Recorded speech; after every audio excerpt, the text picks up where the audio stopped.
Mobile Legend apa gitu. Apa ni Roblox lagi PUBG, apa nama?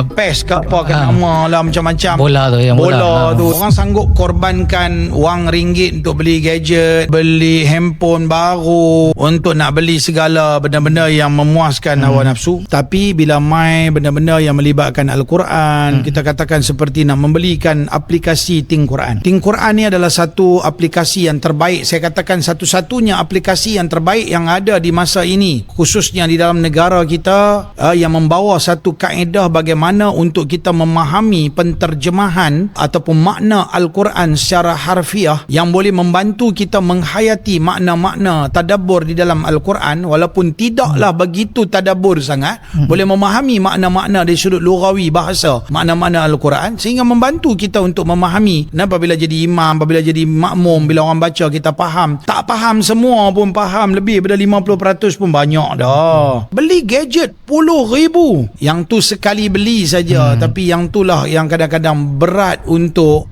kita nak keluarkan, sebab kita tak nampak rupanya di situlah pengorbanan yang perlu ada. Korban wang ringgit, korbankan, bagi saya di situ banyak pengorbanan. Kalau kita kata, kalau kita sayangkan anak, di sinilah kita perlu korbankan wang ringgit kita. Macam beli Think Quran ni bagi anak-anak kita bermain. Hari ni yang nombor 1, yang nombor nusuk, anak nombor 2 ni, okey, tukar-tukar main, bagi mereka bermain dengan Think Quran daripada duk main Mobile Legend apa gitu.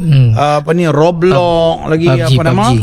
PES ke apa ke nama lah macam-macam. Bola tu daripada duk main benda-benda tu, daripada bau sumuk 7-8 tahun 10 tahun dah pandai main judi, bertaruh untuk permainan-permainan macam ni. Lebih baik dan lebih barakahnya mereka bermain dengan game Think Quran.